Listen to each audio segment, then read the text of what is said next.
Halo Kang Fajar, Iya, terima kasih atas waktunya. iya. Senang sekali bisa berbincang langsung hari ini. Nah, banyak orang mengenal Kang Fajar ini dengan nama Bob Anwar, Mm-mm. eh, dari karya-karya musik dan sastra yang kuat secara isi dan pesan.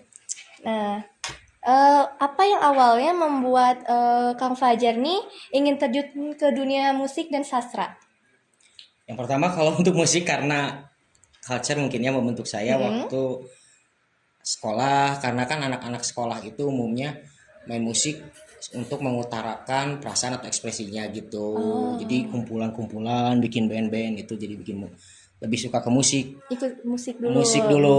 Hmm. Kalau untuk di penulisan sendiri di sastra karena saya masuk jurusan mungkin ya jurusan kuliah dulu di Oh, sastra. kuliah di sastra.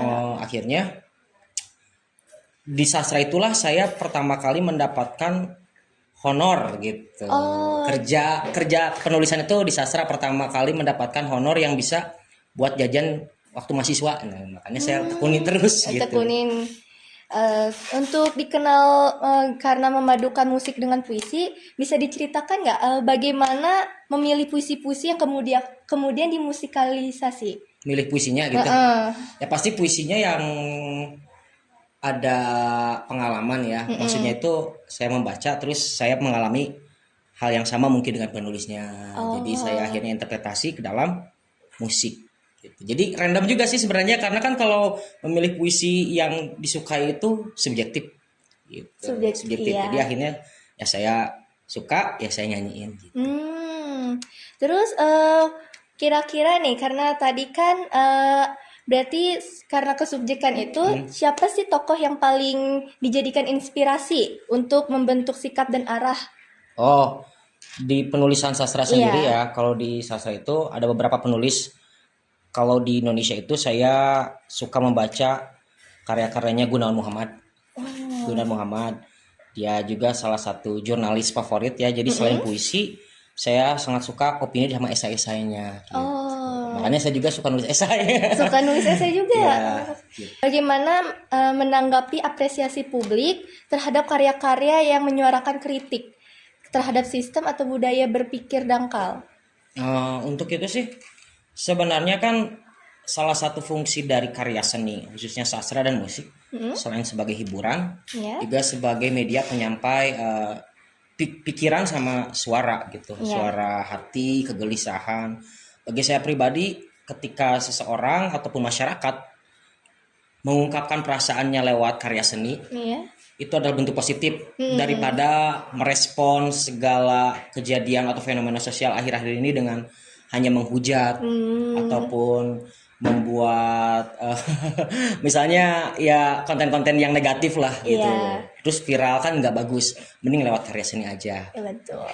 Terus apakah Kang Fajar ini terlibat langsung dalam gerakan atau komunitas yang fokus pada pendidikan, sastra, atau pemberdayaan sosial? Dulu saya sempat di waktu kuliah ya, Iya. semasa kuliah saya di ASAS, Arena Studi Apresiasi Sastra. Mm-mm. Kalau untuk di movement kegiatan ataupun kreativitas anak muda, saya di Komuji Indonesia Oh, sebagai kalau hari ini saya dipercaya sebagai community manager oh. gitu. Juga di Bandung Berpuisi. Di Bandung Berpuisi yang Ya, sekarang sebagai kuratorial ya, eh kurator gitu. eh, Kalau pendidikan saya ngajar. ya guru ya. Ya, Kira-kira di mana itu?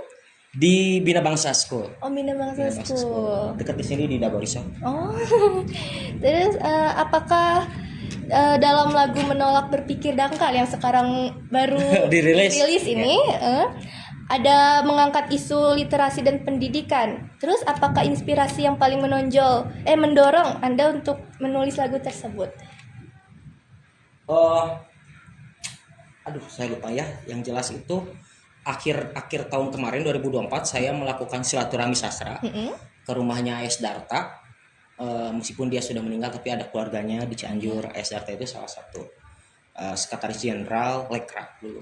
Hmm. Karya-karyanya juga jarang dipublikasikan tapi menginspirasi seperti itu. Nah, saya akhirnya bagaimana semangat AS Darta itu dalam menyampaikan pesan dan kritiknya lewat karya sastra yang akhirnya menginspirasi saya untuk menulis karena sebenarnya ada frasa jangan berpikir dangkal itu dari AS Darta. Oh. Makanya saya mencoba untuk menulis tentang menolak berpikir dangkal. Itu merespon bagaimana isu sosial hari ini. Itu kan kita itu informasi itu bukan kita yang mencari informasi hari ini, tapi informasi itu bergejala masuk pada kita. Nah, maksudnya menolak berpikir dangkal itu kita ada usaha untuk memfilter, lalu memvalidasi sebuah berita agar kita tidak termakan hoax gitu, dan menjadi diri sendiri. Itu kalau di menolak berpikir dangkal. Terus bagi Kang Bob sendiri, apa makna dari mengejar pendidikan itu sendiri? Kalau untuk belajar berarti ya, mengejar pendidikan. Setiap orang itu dia akan grow, akan tumbuh ketika banyak input yang masuk ke informasi. Salah satunya ya dengan belajar, dengan menambah soft skill kita. Karena mungkin di depan kita itu saingannya udah makin susah ya. Jadi kita harus menyiapkan soft skill kita itu dengan hal yang apapun yang kita bisa. Kita harus menajamkan hal itu dengan belajar. Kan sekarang belajar tidak hanya maksudnya tidak harus dengan berkuliah atau secara formal ya. Banyak kelas-kelas atau sekolah alternatif juga, dan itu sangat menunjang untuk potensi diri, karena itu adalah bekal untuk diri kita sendiri agar mungkin bisa lebih mapan ke depannya dengan soft skill kita gitu. Oh, seperti ya. Terus menurut Kang Bob sendiri nih, apa tantangan terbesar yang dihadapi masyarakat kita hari ini, terutama dari segi moral dan kebudayaan? Ini ada satu kasus dari sekolah saya. Oh, kenapa? Jadi kan contohnya mungkin di sekolah saya yang memang notabene international school. Saya coba untuk bagaimana anak-anak di sekolah saya itu, siswa-siswa itu lebih mengenal budaya Indonesia. Oh, diperkenalkan karena memang mereka sejak kecil dibekali dengan hiburan, entertain, bahkan kreativitas atau karya seni dari global, dari luar gitu. Nah, itu bukan salah mereka sebenarnya, karena hari ini pun media-media yang ada di kita itu juga sudah sangat tanpa batas, tanpa filter. Jadi kita mengkonsumsinya anak-anak itu bebas. Mungkin saja ada karya ataupun kebudayaan kita itu yang kurang dipublikasi dan kurang dibuat menarik gitu kemasannya. Jadi lebih mungkin kedepannya untuk memperkenalkan karya anak bangsa ataupun kebudayaan lokalitas itu perlu treatment tersendiri lah yang lebih menarik. Gitu. Oh, seperti itu. Terus untuk menyeimbangkan antara dunia seni dengan pendidikan sama keterlibatan sosial, Kang Bob gimana itu? Kan guru, terus seniman juga ini. Ngajar gitu ya. Ini sih apa ya, kayak semacam moto gitu.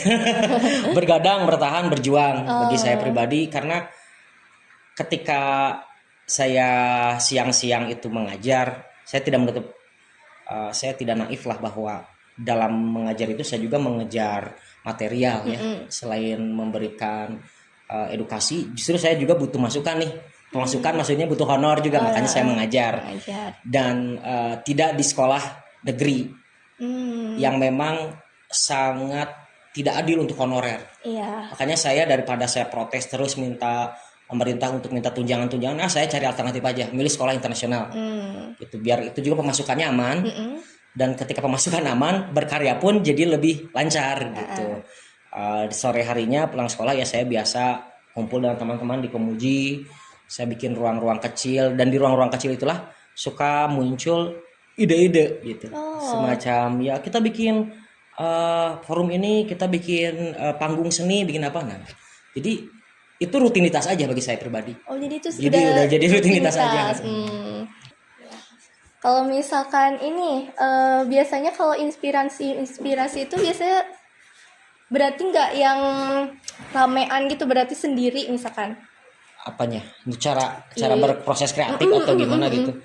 Ada yang sendiri, ada yang bareng-bareng. Oh, ada yang gitu. bareng-bareng. Kalaupun menulis beda-beda treatmentnya sih. Kalau untuk menulis puisi itu lebih lebih personal ya. Kalau puisi bagi saya Iya. itu paling lama biasanya kalau saya nulis puisi itu ya lebih milih untuk masuk dulu goa gitu. Tapi kalau untuk seperti halnya nulis esai kan saya buka kolom juga ya.